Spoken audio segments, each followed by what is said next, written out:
Si on prenait le temps aujourd'hui sur CNews, une invitée exceptionnelle, Marine Le Pen, bonjour, merci beaucoup d'être là. Présidente du Rassemblement national, 2 fois candidate à la présidentielle. Vous avez été député européen, vous êtes député national, conseiller régional depuis plusieurs années. On oublie de dire tous vos titres, mais c'est important pour bien suivre quel est votre regard sur l'actualité, parce qu'on va suivre, et c'est le but de cette émission, suivre l'actualité à travers votre regard. Alors on va parler de ce remaniement qui tarde, de la violence chez les jeunes, on l'a vu ce week-end, de vos problèmes judiciaires qui se multiplient, de votre coup d'œil sur l'Europe avec ce qui s'est passé pendant tout ce week-end, le Brexit, le Royaume-Uni, l'Allemagne. Mais tout de suite, on va regarder un petit peu ce qui se passe au niveau des inondations. Ça se passe dans l'Aude, inondation meurtrière, 13 morts. Cela vous choque, Marine Le Pen ? Bon, bien sûr, je pense que chaque Français est évidemment touché par ce que vivent nos compatriotes de l'Aude, dont les vies, pour certains, les existences, les maisons sont ravagées par ces pluies diluviennes. Et c'est vraiment le moment où il faut que l'on soit une nation. C'est-à-dire, c'est le moment où la solidarité nationale doit s'exprimer quand les Françaises, les Français sont confrontés à des drames tels que celui-là.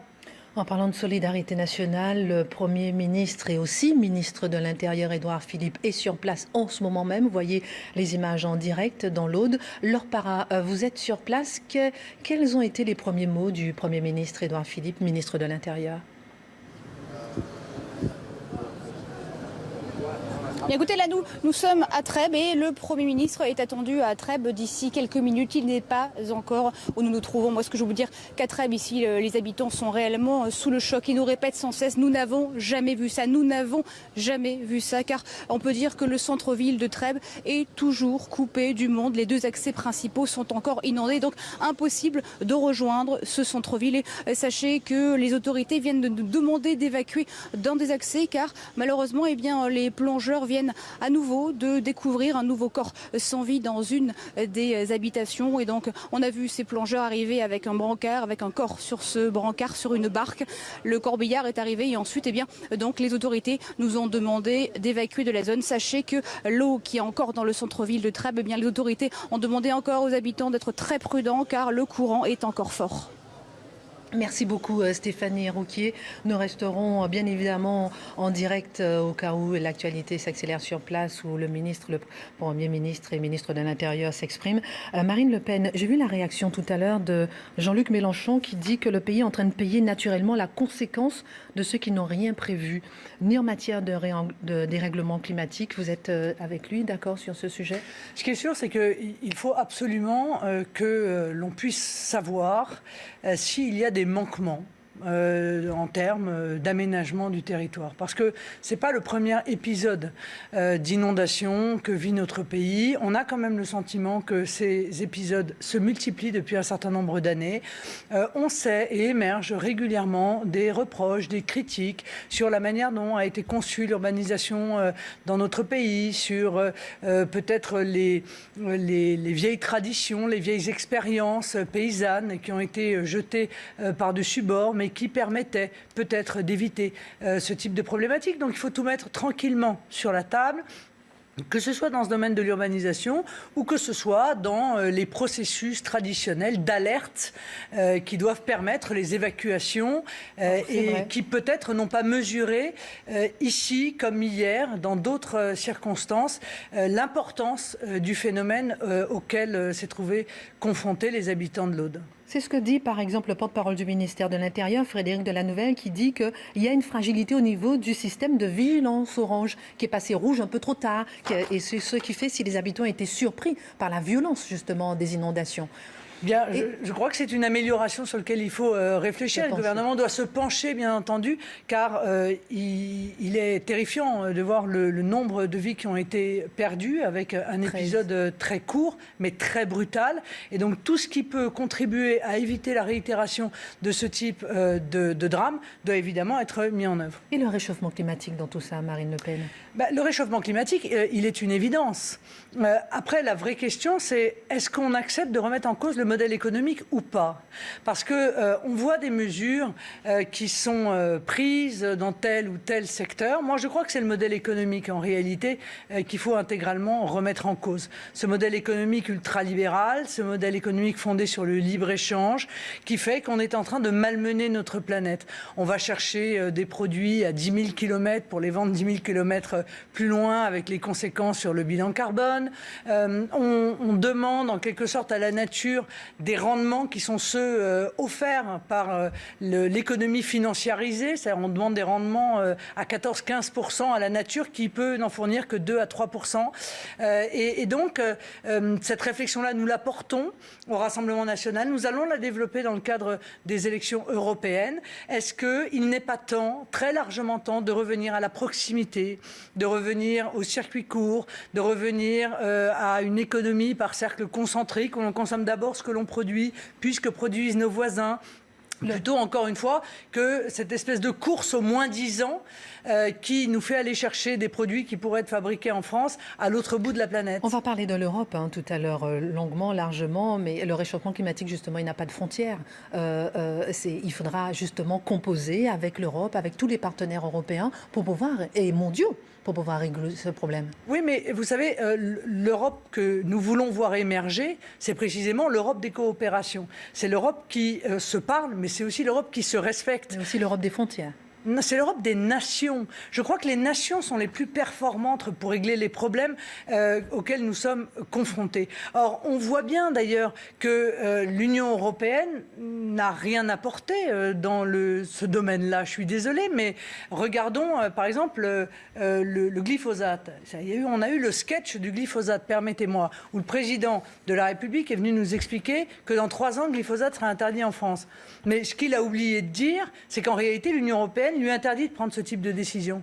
Et que surtout, même si le glyphosate est interdit en France, il sera toujours autorisé d'importer des produits eux-mêmes produits grâce au glyphosate. Donc en réalité, un danger toujours prégnant sur la santé de nos propres compatriotes. Donc on voit bien que l'Union européenne n'est une accumulation de force, mais en réalité une accumulation de faiblesse. Mais aussi de force, quand même. 2e puissance économique mondiale. On y reviendra tout à l'heure. Je sais que vous n'êtes pas... Oui, parce que pour l'instant, les résultats, le moins qu'on puisse dire, c'est qu'ils ne sont pas bons du tout. Restons un peu, bien sûr, si jamais on a le Premier ministre qui s'exprime, on reviendra sur les inondations, mais le remaniement, on l'attendait aujourd'hui, un éternel remaniement, on l'a jamais vu, qui se fait attendre, on n'a jamais vu une attente aussi longue sous la Ve République. La lenteur a ses vertus?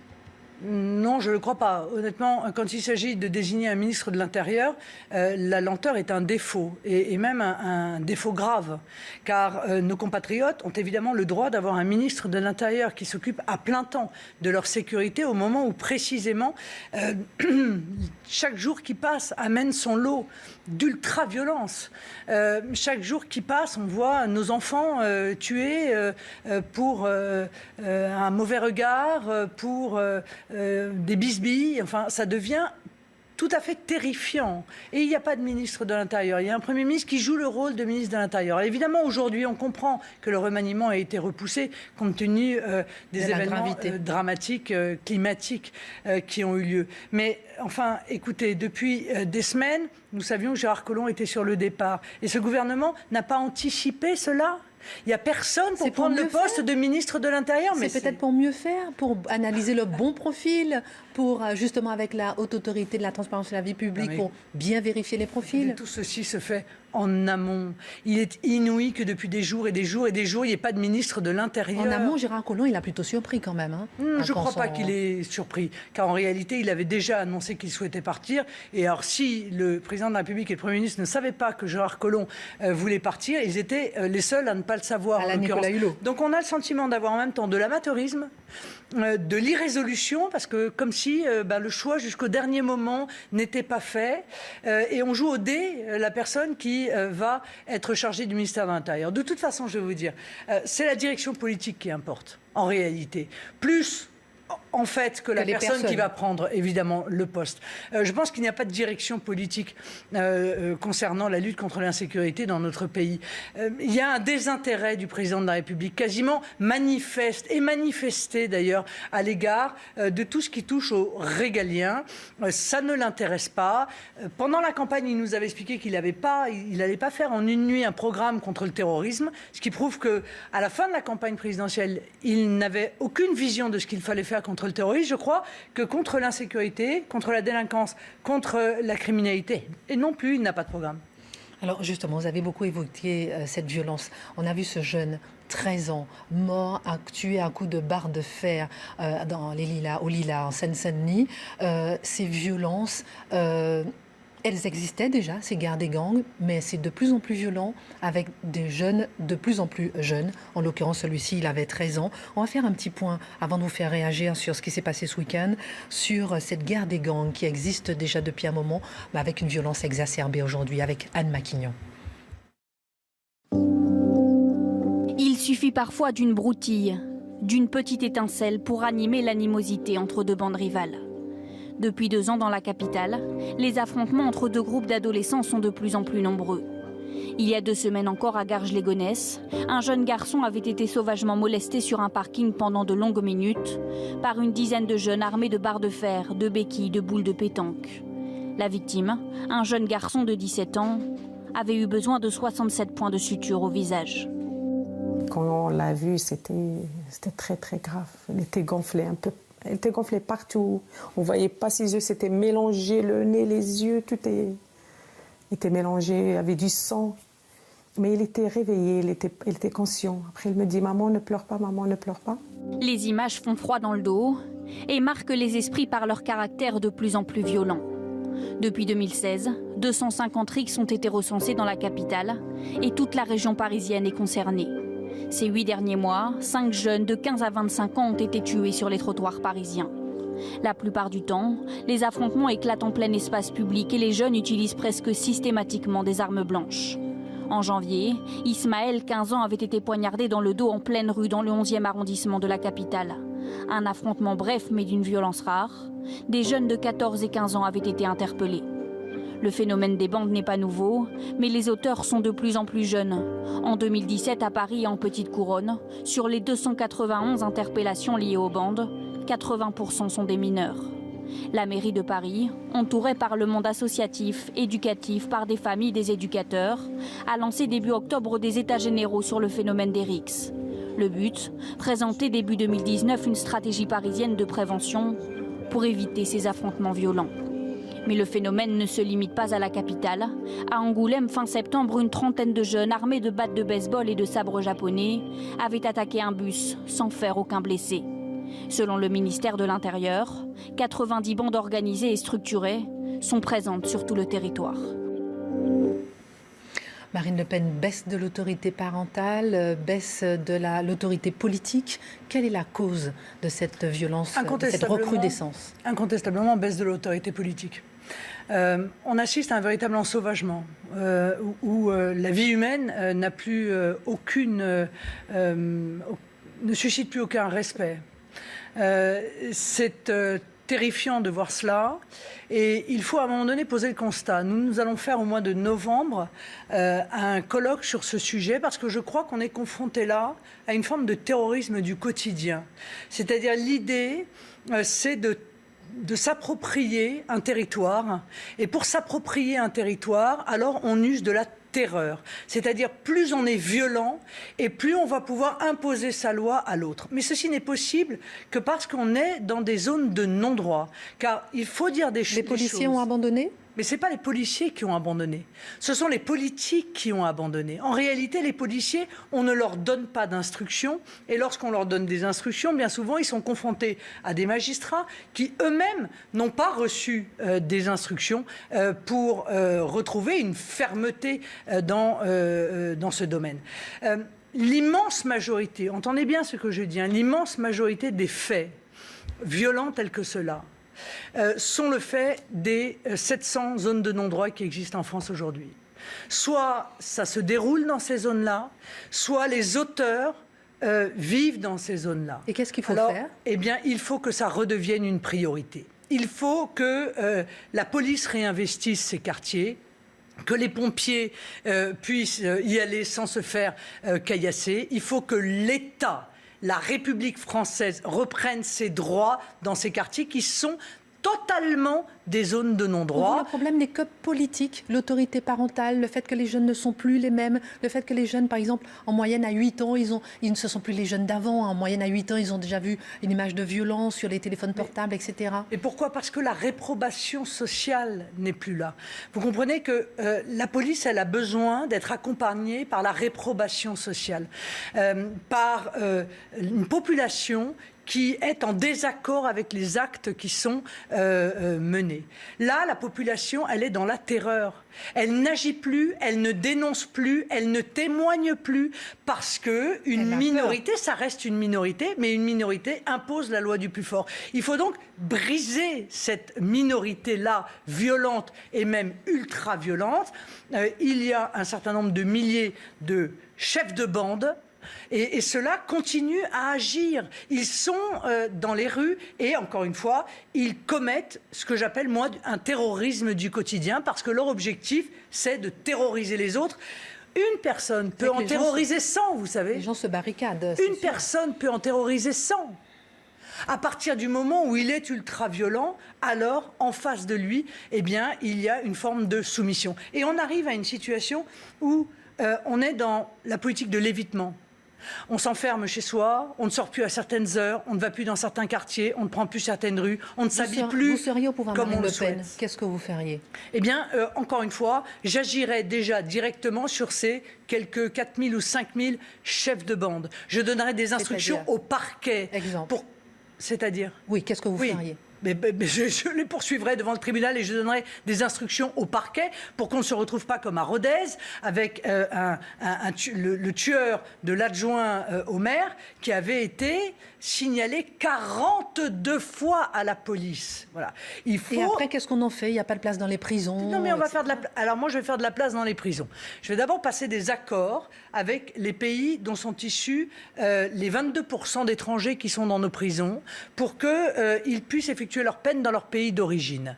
Déjà, ça va libérer 20% de places de prison si nous y arrivons. Bon.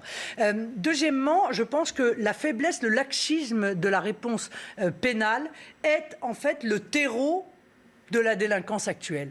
Je m'entends. Si celui qui doit passer 1 an en prison n'y passe que 2 mois, alors pendant 8 mois, il est dans la rue et il continue à commettre des exactions et à commettre des violences. On a besoin à nouveau de fermeté dans notre pays. Et puis peut-être faut-il revoir l'ordonnance de 45 pour tenir compte effectivement de l'abaissement de l'âge de la délinquance. Peut-être faut-il responsabiliser les parents. Ça a beaucoup été évoqué, justement, revoir l'ordonnance de 1945. Oui, mais ça n'a jamais été fait.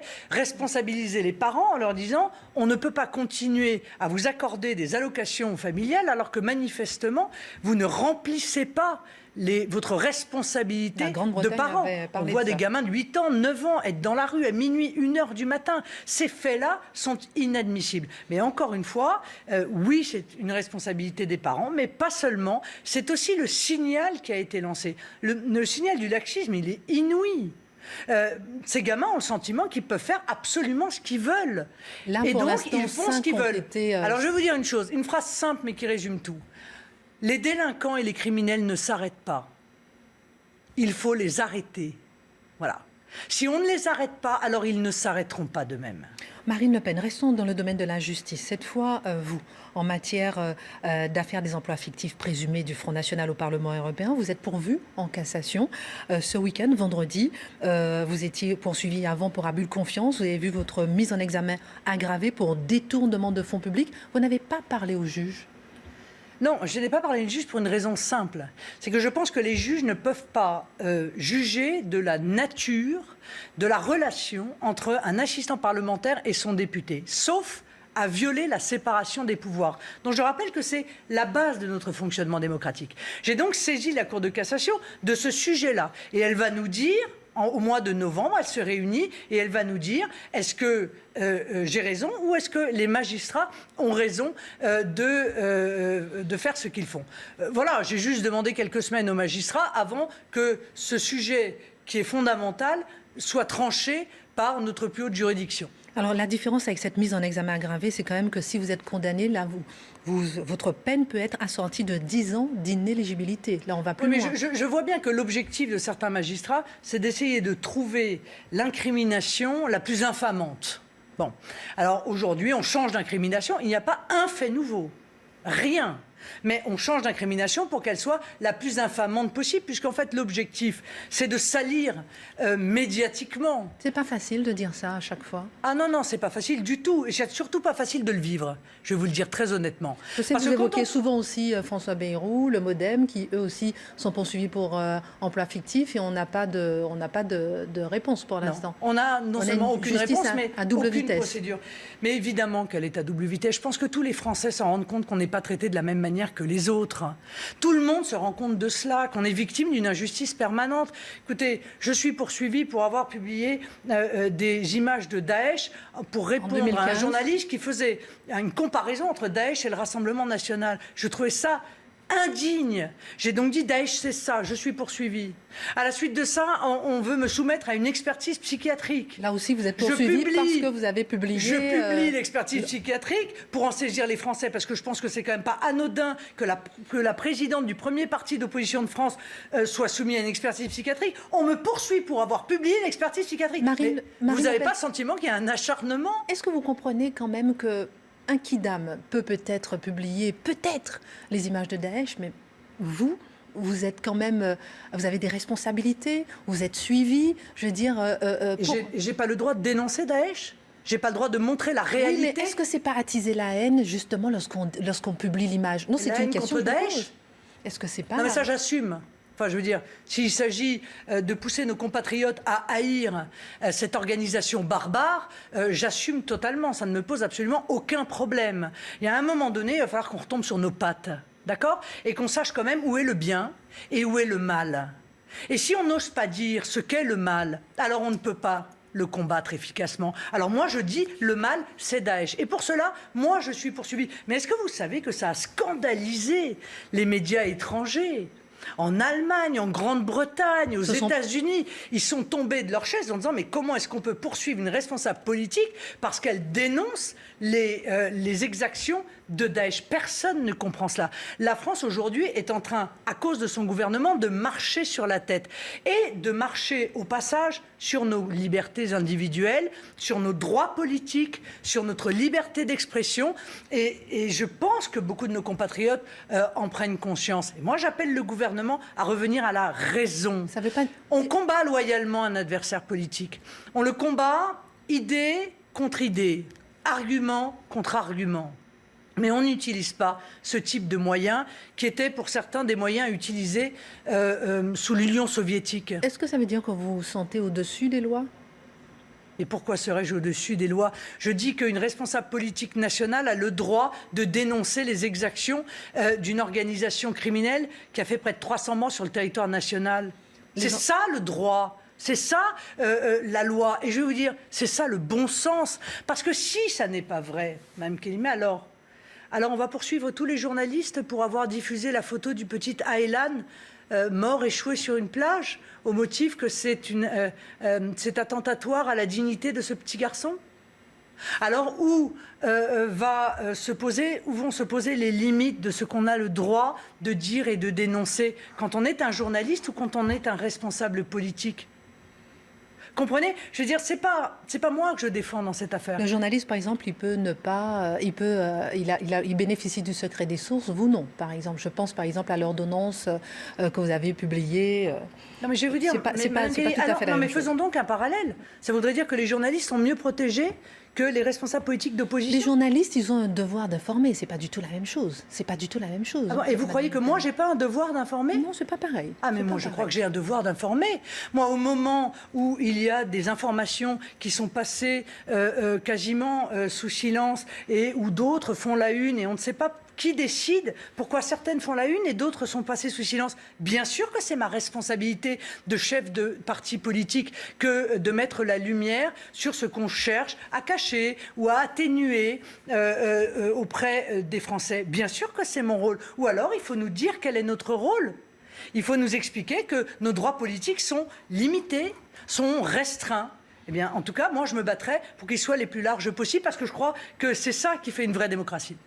Alors, en tout cas, l'audience pour la Cour de cassation est fixée au 27 novembre. On suivra. Édouard Philippe, il est sur place dans l'Aude. Il doit parler dans une dizaine de minutes. J'aimerais quand même qu'on parle un peu de l'Europe. Ce week-end, on va d'ailleurs pas passer le sujet pour avoir le temps de discuter un peu. La Belgique, élections communales et provinciales qui ont lieu ce week-end en Flandre. On assiste à une remontée du Vlaams Belang. Je ne sais pas comment on prononce. Parti d'extrême droite qui prône le nationalisme allemand.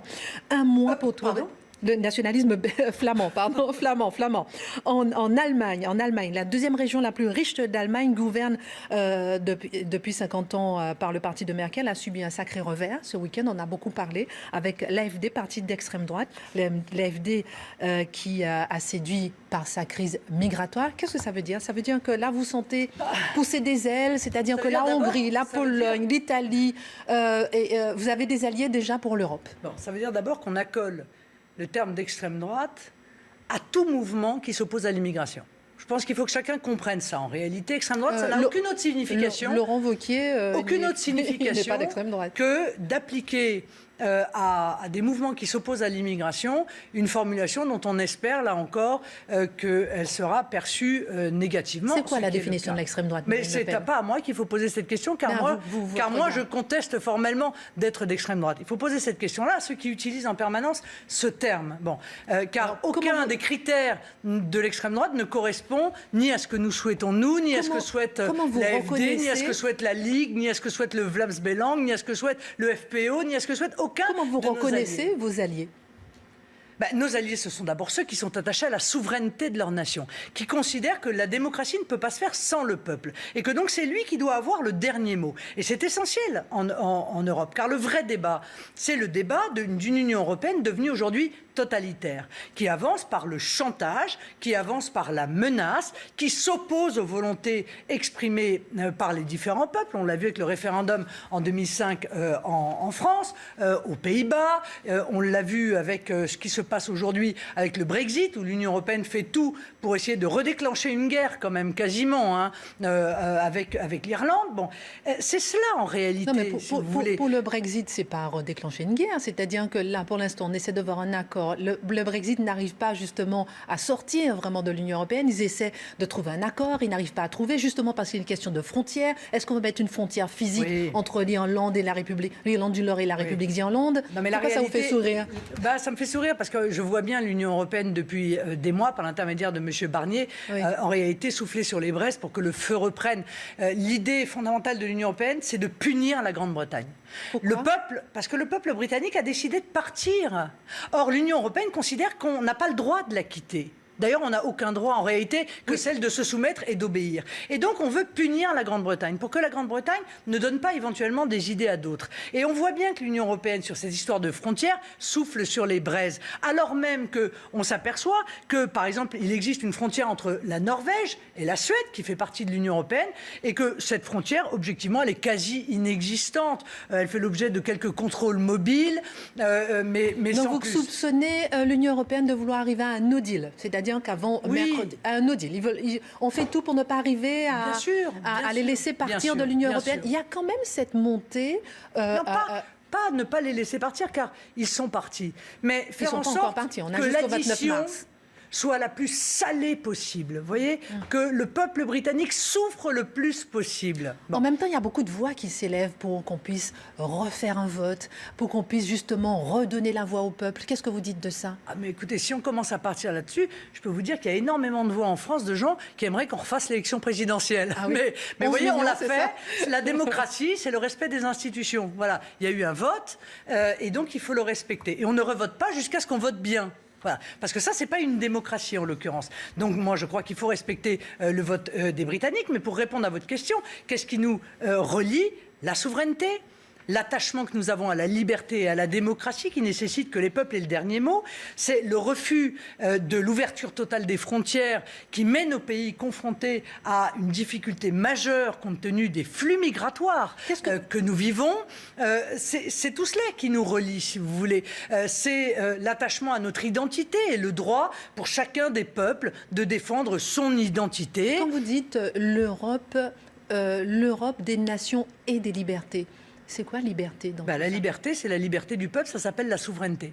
C'est-à-dire, c'est le droit pour le peuple, dans le cadre d'une Europe des nations et des coopérations, de participer à tel ou tel projet de coopération ou de ne pas y participer.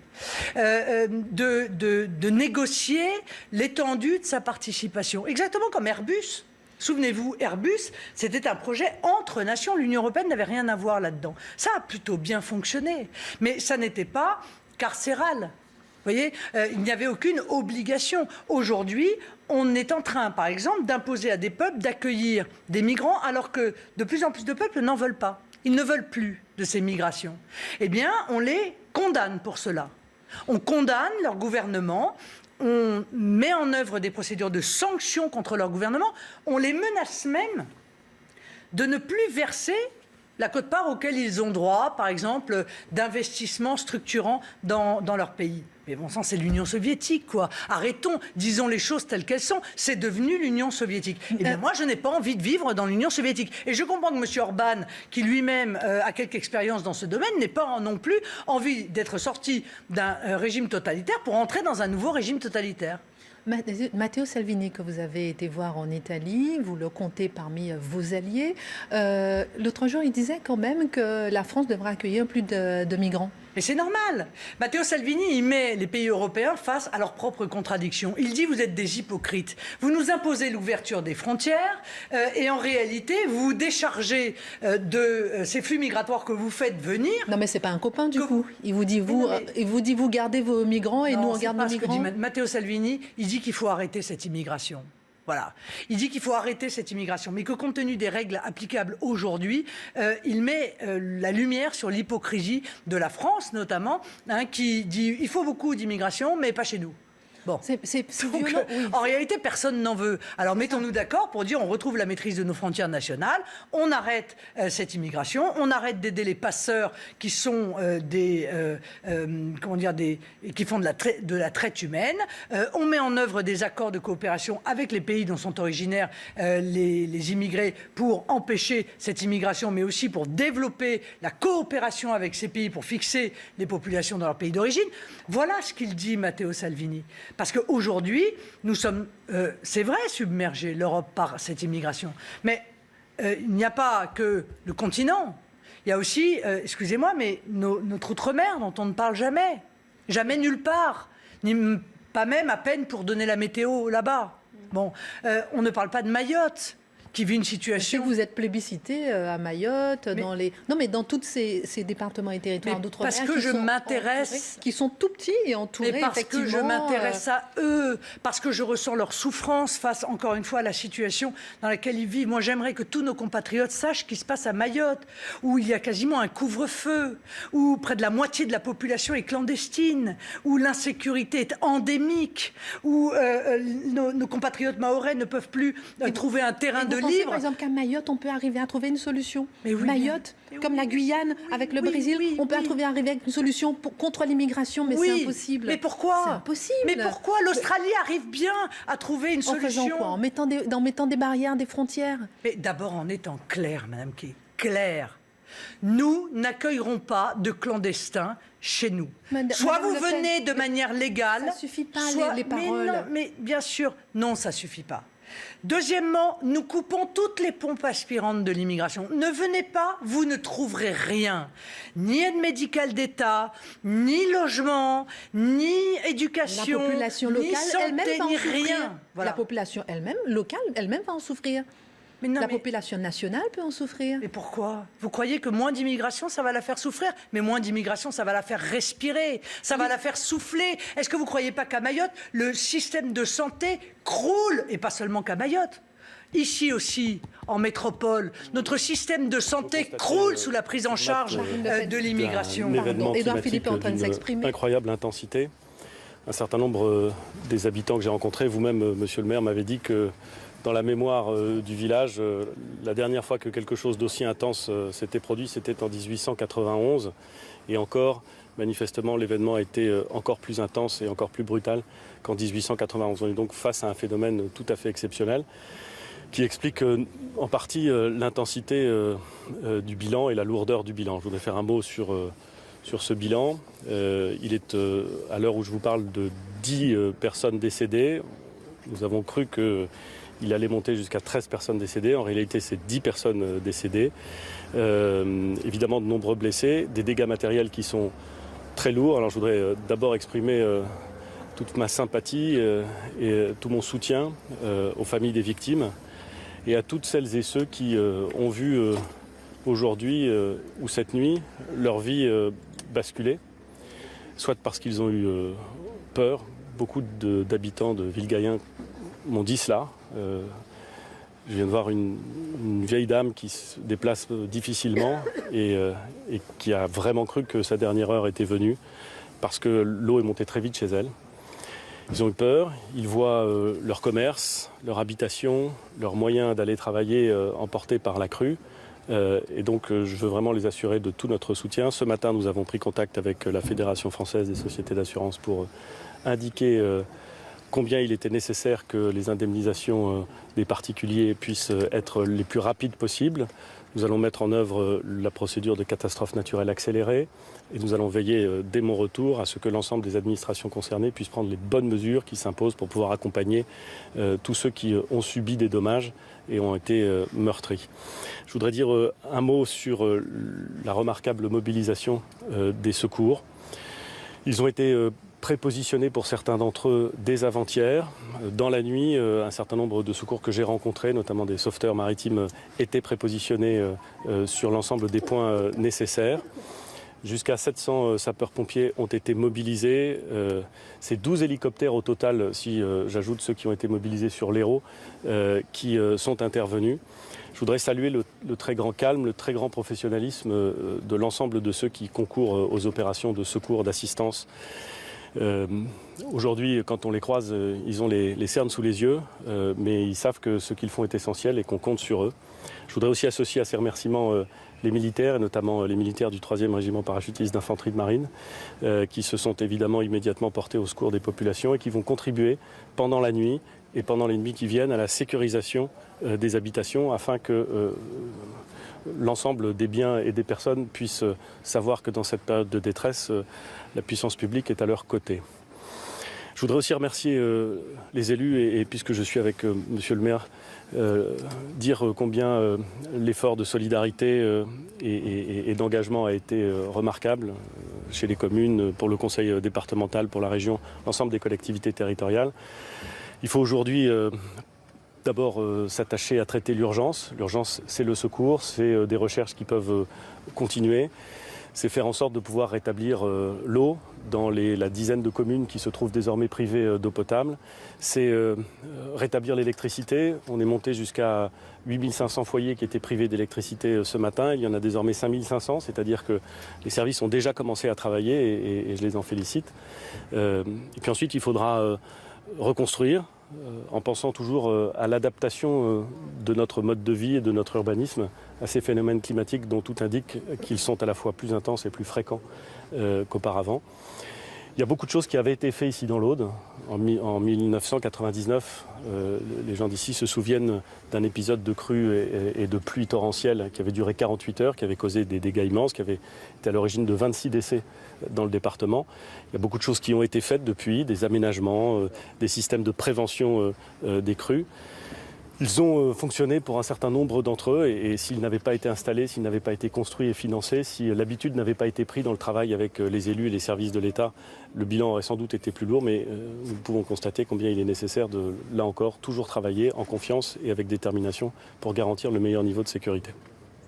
Est-ce que l'État a pris bien toute la mesure de cet événement météorologique? On entendait tout à l'heure des habitants qui se plaignaient de ne pas avoir été assez informés, par exemple.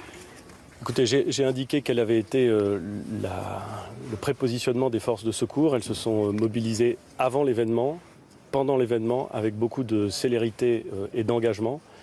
Il est vrai que l'épisode météorologique était par lui-même imprévisible. Je crois que les spécialistes, dont je ne suis pas, considéraient que la dépression allait circuler plus vite que ce qui s'est passé.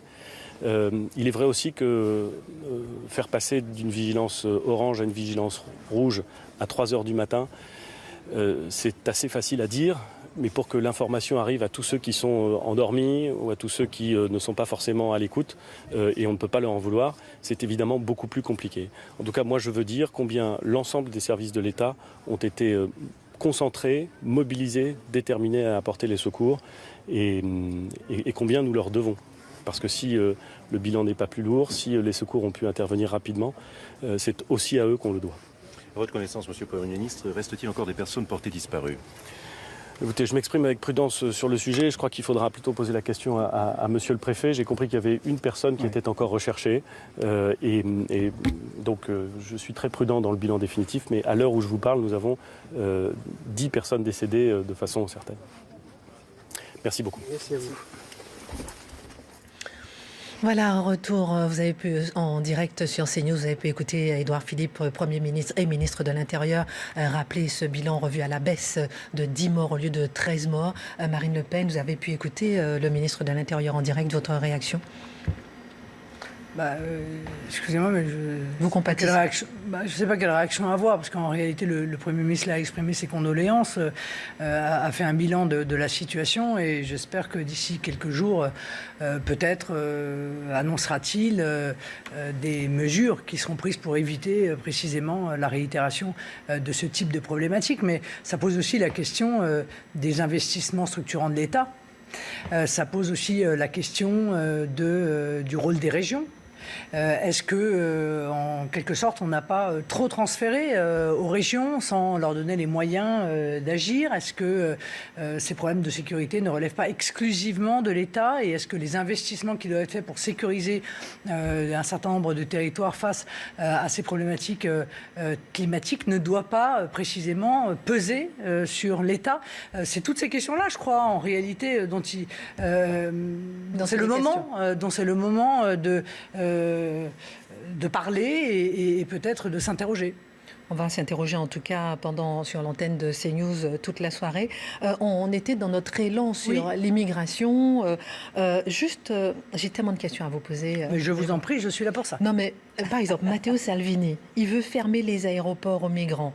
Il veut obliger les supérettes d'étrangers à fermer à 21h. Il a viré 200 migrants d'un village connu justement pour leur qualité d'intégration. Il a fait arrêter un maire justement parce qu'il aurait commis des irrégularités au profit des migrants. C'est ça que vous voulez ? Alors d'abord, pardon, mais il y a toute une série d'informations qui sont des faux. Je ne peux pas vous dire autrement. Des faux ? Oui, qui ne sont pas vrais. Ah bon, d'accord. Quoi, par exemple, quand il a dit il n'a pas fermé les aéroports. Il veut fermer les aéroports aux migrants. Il est en conflit avec l'Allemagne. Madame Merkel explique qu'elle va renvoyer les clandestins par avion en Italie. Et M. Salvini a dit, mais si vous voulez les renvoyer par avion en Italie, alors je fermerai les aéroports pour que ces avions n'atterrissent pas. De la même manière que je ferme les ports pour que les bateaux des ONG n'apportent pas des migrants. C'est-à-dire qu'en réalité, il fait ce pourquoi il a été élu. Il respecte ses promesses. Il veut limiter drastiquement l'immigration et lutter contre l'immigration clandestine. Mais je pense qu'il y a beaucoup de Français qui aimeraient bien que ça se passe comme ça en France. Parce qu'on parle de l'immigration clandestine. On dit on ne peut rien faire. Lui, il démontre qu'on peut faire quelque chose. La preuve, c'est que d'ailleurs, il a des résultats sur le nombre de migrants qui arrivent en Italie. Mais il n'y a pas que l'immigration illégale. Il y a aussi l'immigration légale. Même si cette deuxième, parfois, se transforme en première. Est-ce qu'on est obligé d'accorder autant de visas que ce que l'on accorde aujourd'hui et qui est toujours supérieur d'année en année? Est-ce qu'on ne peut pas aussi dire aujourd'hui, je suis désolée, mais nous avons 7 millions de chômeurs, nous ne pouvons plus faire venir des gens avec l'espérance qu'ils viennent travailler, par exemple. J'arrive pas à comprendre le rapprochement systématique que vous faites entre l'immigration et le chômage, l'immigration et l'emploi. Écoutez, pardon, mais l'immigration a toujours pesé à la baisse sur les salaires. Ça, c'est votre discours. C'est d'ailleurs, mais c'est comme ça depuis les années 70, et c'est d'ailleurs pour ça qu'on a organisé l'immigration, à la demande d'un certain nombre de grands patrons. Quand des chefs d'entreprise, des restaurateurs, ils manquent justement de main-d'œuvre, ils vont chercher justement la clientèle clandestine pour les aider à avoir des papiers, parce que justement, ils n'arrivent pas à pourvoir les emplois. Qu'est-ce que vous en dites ? Est-ce que justement, c'est pas un problème de formation dans notre pays ? Est-ce que c'est pas un problème de niveau de salaire ? C'est sûr que si on veut payer 1000 ou 2000 euros, 1000 euros par mois, des gens qui font un travail qui est un travail extrêmement difficile, peut-être on aura du mal, mais parce qu'un travail pénible doit peut-être être mieux payé que cela. Alors c'est sûr que vous trouverez toujours des patrons voyous qui vont aller chercher des gens qui payent 100 euros ou 200 euros, qui sont clandestins, parce qu'ils se disent que ça leur permettra de faire plus de bénéfices. Mais c'est ça notre monde idéal ? C'est ça la vision de l'homme qu'on veut mettre en œuvre ? Moi, c'est pas la mienne. Or, on voit bien que, par exemple, en Grande-Bretagne, une des raisons du Brexit, c'était l'immigration. Bon. Et les conditions d'immigration ont été considérablement durcies.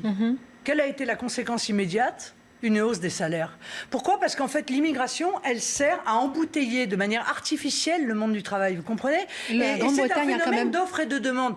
Plus il y a de demandeurs d'emploi, plus les salaires partent à la baisse. La Grande-Bretagne n'est pas encore sortie vraiment. Non, mais elle a retrouvé la maîtrise de ses frontières. Elle a perdu 500 millions d'euros par semaine depuis justement qu'elle a annoncé le Brexit. Mais par contre, je vous l'accorde, c'est sûr que les salaires ont augmenté. Oui, puis surtout, elle a un niveau de chômage qui est deux fois moindre que le nôtre. 4%, hein, bon, voilà. On est d'accord. On aimerait bien avoir ça. Voilà. Mais ce que je veux dire, c'est que c'est un phénomène d'offre et de demande. Et la vraie raison, c'est pourquoi est-ce qu'on continue à faire venir des gens pour, encore une fois, que la demande d'emploi soit si importante alors qu'on a 7 millions de chômeurs. C'est ça qui est incompréhensible. Alors, si demain, on avait plus d'emplois à pourvoir qu'il n'y a de gens qui cherchent un emploi, on pourrait se dire, tiens, on va permettre à un certain nombre de personnes de venir travailler sur notre territoire. Mais ça n'est pas le cas. Et ça n'est pas le cas depuis des années. Et malgré cela, on continue à les faire venir. Mais s'ils viennent et qu'ils n'ont pas d'emploi, Madame Kelly, qui assume leur présence ? La communauté nationale. Ce sont nos systèmes de protection sociale, c'est notre système de santé, c'est notre système éducatif, et tous ces systèmes-là sont en train de ployer sous, en réalité, le coût de cette immigration. Donc, est-ce qu'on fait stop ou encore ? Voilà, c'est une des questions que l'on se pose. Et après avoir répondu à la question stop ou encore, est-ce qu'on a encore le droit de décider ? Et ça, c'est la vraie question qui se posera lors des élections européennes. Est-ce que les peuples ont le droit de dire non, stop, ou est-ce qu'ils n'ont pas le droit ? En parlant des élections européennes, 2014, vous avez fait 25%, là vous êtes crédité de 20-21%, comme En Marche à peu près d'ailleurs. Est-ce qu'il n'y aurait pas, j'aimerais que vous faire écouter Luc Ferry, qui était sur mon plateau la semaine dernière, et il parle peut-être d'un rapprochement des électorats entre ceux de Jean-Luc Mélenchon et les vôtres. On l'écoute. Mélenchon et Marine Le Pen ne se réconcilieront évidemment pas, mais leur électorat se réconcilieront exactement comme la Ligue et le M5 en Italie.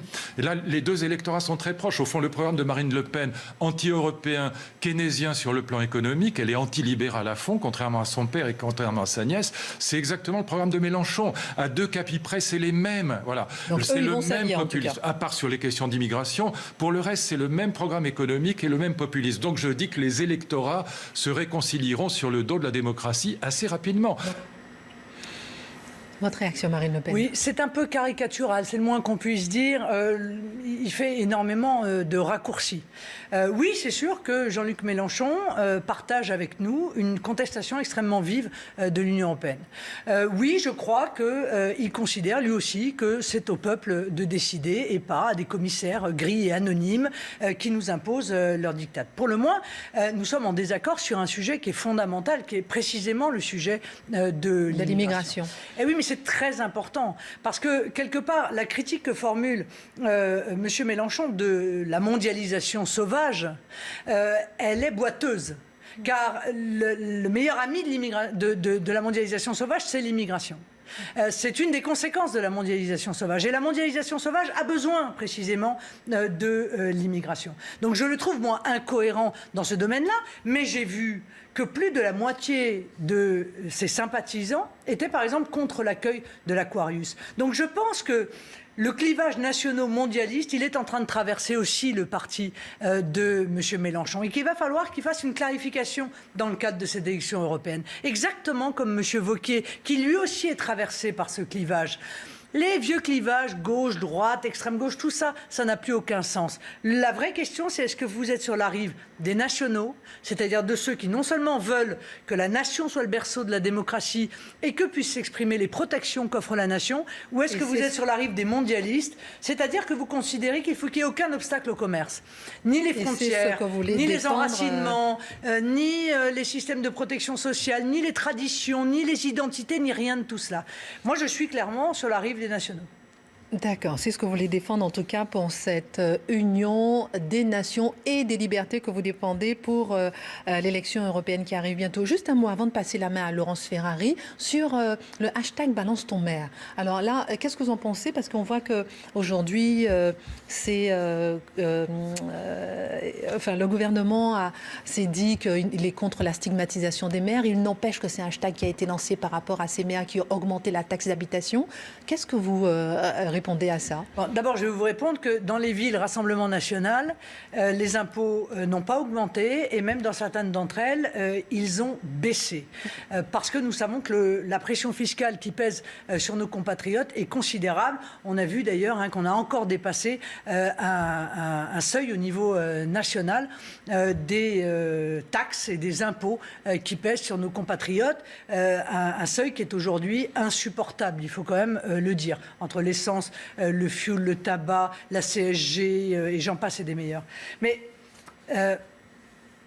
c'est un peu hypocrite de la part de l'État. C'est-à-dire la réalité, c'est qu'ils suppriment la taxe d'habitation, mais ils n'ont pas compensé les recettes de cette taxe d'habitation à des municipalités qui sont obligées de faire face à de plus en plus de dépenses.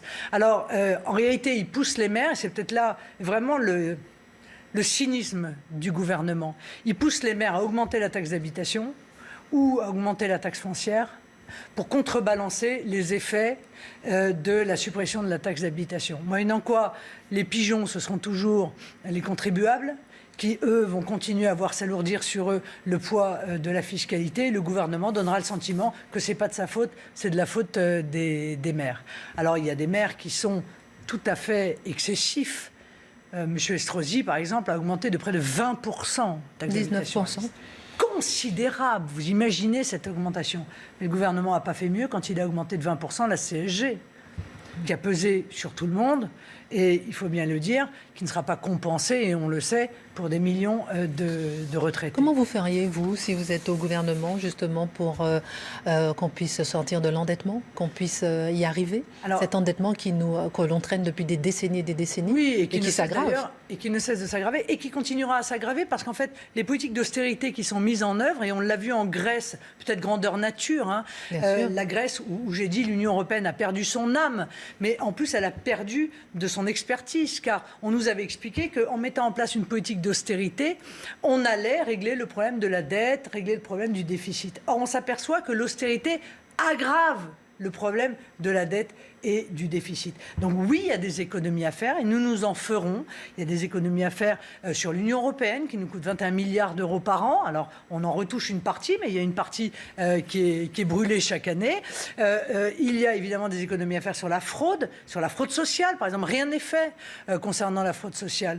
Sur la fraude fiscale, où on essaye de nous expliquer qu'on va mettre en place des mesures pour lutter contre la fraude fiscale tout en laissant les frontières ouvertes. Moi, je ne sais pas comment ils arrivent à faire ça. Le meilleur moyen de lutter contre la fraude fiscale, c'est de maîtriser et de contrôler notamment les flux financiers, ce qui aujourd'hui n'est plus le cas. Mais également sur l'immigration. Désolé d'y revenir. L'immigration pèse d'un poids. Tout, c'est sur l'immigration. Non, mais pas tout. Mais quand vous avez des centaines de milliers de personnes qui arrivent chaque année, vous savez qu'il y a 410 000 personnes qui arrivent chaque année de manière légale. 410 000 personnes. Les chiffres sont contestés, hein, Marine Le Pen. Non, ces chiffres-là ne sont pas contestés. Non. 100 000 demandeurs d'asile, 240 000 titres de séjour accordés. Non, ils ne sont pas contestés, ceux-là.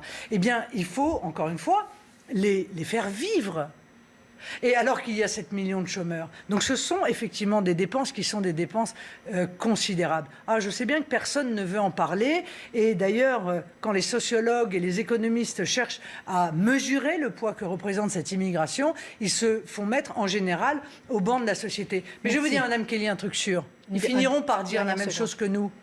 Parce que sur l'insécurité, ils disent tous aujourd'hui la même chose que nous. Madame Aubry dit la même chose que nous. Monsieur Collomb dit la même chose que nous. Des responsables viennent dire aujourd'hui, regardez, il y a de l'islamisation effrayante dans le sport, dans les écoles, dans la police, en fait partout. Mais c'est ce que nous disons depuis des années. Merci beaucoup, Marine Le Pen. Donc ils finiront par dire la même chose que nous. J'espère qu'il ne sera pas trop tard pour agir. Peut-être le même constat, mais pas les mêmes actions. En tout cas, on va passer la main à Laurence Ferrari. On va passer la main à Laurence Ferrari qui va certainement peut-être parler de l'inondation, des inondations meurtrières. Laurence. Effectivement, Christine, bonsoir à vous. On va parler et revenir sur ces inondations catastrophiques dans l'Aude avec ce bilan revu à la baisse. 10 morts depuis ce matin. La procédure de catastrophe naturelle accélérée vient d'être annoncée par le Premier ministre Édouard Philippe. Alors y a-t-il eu une défaillance dans la vigilance météo? Comment expliquer la violence de ce phénomène? On en parle avec mes invités et avec les envoyés spéciaux de CNews, non seulement à Trèbes, mais à Villegayenc, deux villes lourdement touchées par ces intempéries de ce matin. Merci beaucoup Laurence Ferrari, merci beaucoup Marine Le Pen d'avoir pris le temps, 1 heure avec nous sur ce plateau en direct sur CNews. Et maintenant Punchline sur CNews.